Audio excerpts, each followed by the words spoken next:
আসসালামু আলাইকুম গাইস, তোমরা সবাই কেমন আছো? আশা করছি ভালো আছো। আর আলহামদুলিল্লাহ আমিও অনেক ভালো আছি। আজকে আমার মিনি ব্লগটা বেসনের লাড্ডু দিয়ে স্টার্ট করলাম। তারপরে ফ্রিজ খুলে দেখি না বাবা বাজার থেকে কাঁচা আম ছিল চাটনি বানানোর জন্য।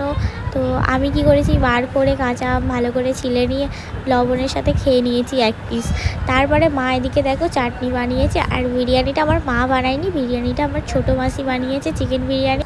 আর এমনিতে ছোটো মাসি যদি বাড়িতে চিকেন বিরিয়ানি বা বিফ বিরিয়ানি বা বিরিয়ানি বানালেই আমার জন্য পার্সেল করে পাঠিয়ে দেয়। সত্যি এটা বলতে হয় না, উনি নিজে থেকেই পাঠিয়ে দেয়, কারণ উনি জানে যে বিরিয়ানি লাভার আমি। আর ওনার বাড়িতে ওনার যে মেয়েও আছে, আমার মাসির মেয়ে, তারাও বিরিয়ানি লাভার। তোমাদের যাদের বিরিয়ানি খেতে ভালো লাগে তোমরা প্লিজ আমাকে কমেন্ট করে জানিও। আর আমার এখানে দেখো মা বানিয়েছে ঘরোয়া পদ্ধতির চাটনি। সত্যি বলতে আমার খুব ভীষণ ভীষণ ভালো লেগেছে চাটনিটা। তো তোমাদের যদি চাটনির রেসিপিটা চাই তাহলে তোমরা প্লিজ কমেন্ট সেকশানে জানিও, আমি তাহলে তোমাদেরকে রেসিপিটা আলাদাভাবে দেখিয়ে দেবো। তারপরে মা আমাকে এখানে কোক এনে দিল। কোকটা আমি আনন্দের সাথে খেলাম, কারণ এই গরমেতে ঠান্ডা ঠান্ডা কোক ওয়াও ব্যাপার। তারপরে যেটা আমার লাগে, আধা ঘন্টা হয়ে যেতে আমি একটু জল খেয়ে নিলাম। তারপরে মা আমাকে এখানে তরমুজ এনে দিল, বললো তুই যতটা পারিস পিস পিস করে খা।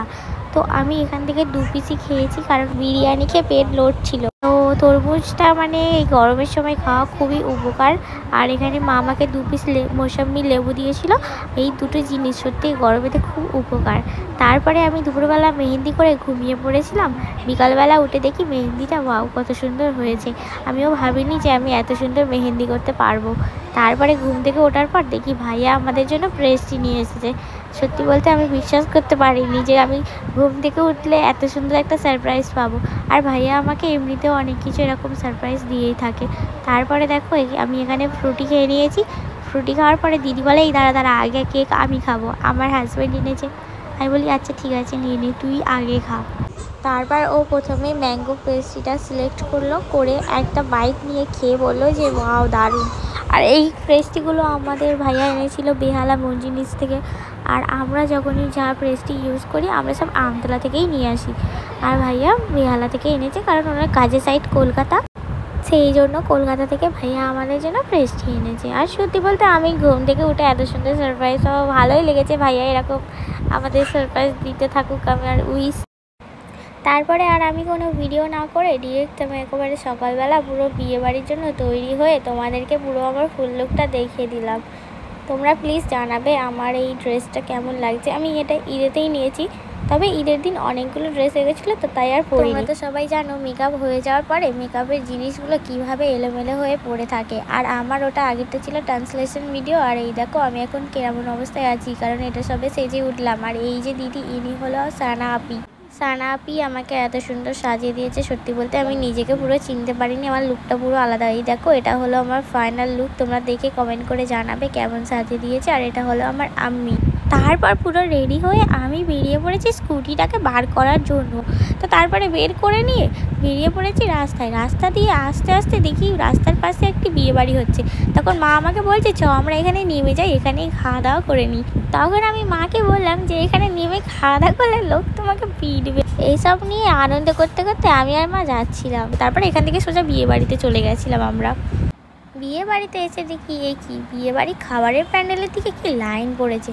আর এখানে রাস্তাটা এতটাই উঁচু নিচু, আমার হিল পরে হাঁটতে সত্যিই খুব প্রবলেম হচ্ছিল।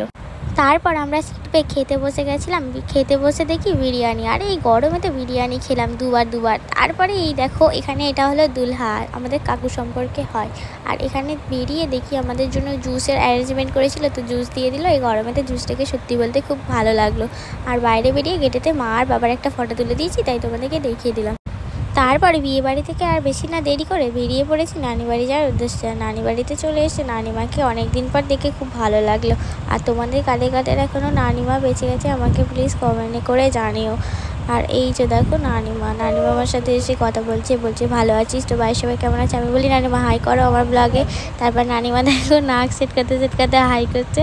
আর এই যে হলো আমার পাপাকে বলি হাই করে দাও, পাপাও হাই করে দিলাম। আর এখানে আমি বসে বসে মামার মেয়ের সাথে গল্প করছি, এটা হলো আমার মামার মেয়ে। তারপরে এখান থেকে বেরিয়ে আমার মা বলছে চ আমার এখানে বোনের বাড়ি, অনেক দিন পর এসেছি, চ একটু ঘুরে আসি। আমি বলি আচ্ছা ঠিক আছে চলো। পাপাকে বললাম, বাবা বললো আমি যাবো না, আমি আইপিএল লিখছি, তোরা যা গিয়ে ঘুরে আয়।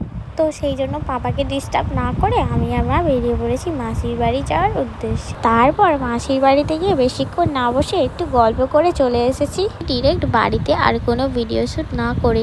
তো বাড়িতে আসার পর এত ক্লান্তি বোধ হচ্ছিল, সেই কারণে মা কেটেছে তরমুজ। তো তরমুজ খেতে খেতে পাপা কি করেছে, বাইরে ফেলতে গিয়ে আমার গায়েতে ফেলে দিয়েছে। কারণ আমার পাশেই ছিল জানালা দিয়ে ফেলতে গিয়ে আমার গায়েতে একেবারে ছিটকে এসে পড়েছে। সেটাই আমি পাপাকে বলছি যে দেখো তুমি আমার গায়েতে ফেলে দাগ করে দিলে। আর পাপা এতই আইপিএল দেখতে ব্যস্ত যে আমার কথাই পাত্তাই দিল না। তারপরে মা আমাকে এখানে 1 পিস তরমুজ দিয়েছে, তার কারণে এত ঈদেতে আইসক্রিম খেয়েছি আমার ঠান্ডা লেগে গেছে সেই জন্য। তারপর কাকুর বিয়েতে সত্যি খুব আনন্দ করেছি। এই ভিডিওটা ছিল বিয়ের দিন, কাকুর বিয়ের দিন। তারপরে আমি আর কোনো ভিডিও না করে একেবারে সকালবেলা বউ ভাতের দিন পুরোপুরি রেডি হয়ে ক্যামেরার সামনে চলে এলাম। তো এটা হলো আজকে আমার রিসেপশন পার্টির লুক। যদি তোমাদের ভালো লেগে থাকে তোমরা প্লিজ আমাকে কমেন্ট করে জানিও। আর রোজকার সেই একই জিনিস, মেকআপ করো, মেকআপ করার পর মেকআপের জিনিসগুলো এই এত ভারী ড্রেস পরে ওগুলো তোলা আমার পক্ষে ইম্পসিবল। সেই কারণে আমি কি করি, বিয়ে বাড়ি থেকে এসে ড্রেস চেঞ্জ করে তারপরে আমি ওগুলো ঠিক যে যার জায়গায় সেখানে রেখে দিই। তো তারপরে আমার এখানে দেখো এই ড্রেসটা, এটা তো তোমরা দেখেছো আমি একবার পরেছিলাম, আর এই আজকে কাকার বিয়েতেও বললাম। আর আমার মা এখানে একটা সুন্দর ব্লু কালারের, আমার মাকে কেমন লাগছে তোমরা প্লিজ কমেন্ট করে জানিও। আর তারপরে আমরা ওখান থেকে সোজা চলে গেছি রিসেপশন পার্টিতে গিয়ে দেখি বউকে মাশাআল্লাহ অনেক সুন্দর সাজিয়েছে। আর এখানে সবাই খেতে বসে গেছে। আমরা একটু দেরি করে গেছিলাম বলে তাই আমরা সিট পাইনি, তাই আমাদেরকে দাঁড়িয়ে থাকতে হয়েছে। তারপরে আমরা খাওয়া দাওয়া করে নিচে নেমে দেখি ফুচকা, ওয়াও! আর ফুচকা দেখলেই মানে গাল থেকে জল চলে আসে। তারপরে আমি কি করেছি, আরেক গ্লাস লস্যি খেয়ে চলে গেছি ফুচকা খেতে। তারপর ফুচকা খেতে গিয়ে দেখি বাপরে, সেই একই লাইন দিয়ে আমাকে ফুচকা খেতে হবে। তো আমি লাইন দিয়েছিলাম, ওখানে সবাই আন্টিরা খাচ্ছিল। তো তারপরে অবশেষে আমি ফাঁকা পেয়ে চলে গেছি ফুচকা খেতে। পাতা নিয়ে নিয়েছি এদিকে আমি, ওদিকে কাকু আলু মাখাচ্ছে। তারপরে একটা একটা করে সবাইকে দিচ্ছে। সত্যি বলতে ফুচকা আমার এত পছন্দ, কি বলবো তোমাদেরকে। আর সত্যি ফুচকা জিনিসটা এমনই, সবারই পছন্দ। ওয়ার্ল্ডের বেস্ট ফুডই আমার কাছে তো ফুচকাই। তো তারপরে ফুচকা খেতে খেতে আমার আর ভিডিও করা হয়। এভাবেই আমরা কাকুর বিয়েতে আনন্দ করেছি। তোমাদের ভিডিওটা কেমন লেগেছে তোমরা প্লিজ আমাকে কমেন্ট করে জানিও। আর তোমরা যারা নতুন আমার চ্যানেলে, তোমরা প্লিজ সাপোর্ট করো, আমাকে সাবস্ক্রাইব করে দাও। দেখা হচ্ছে নেক্সট ব্লগে, ততক্ষণে টাটা, আল্লাহ হাফিজ।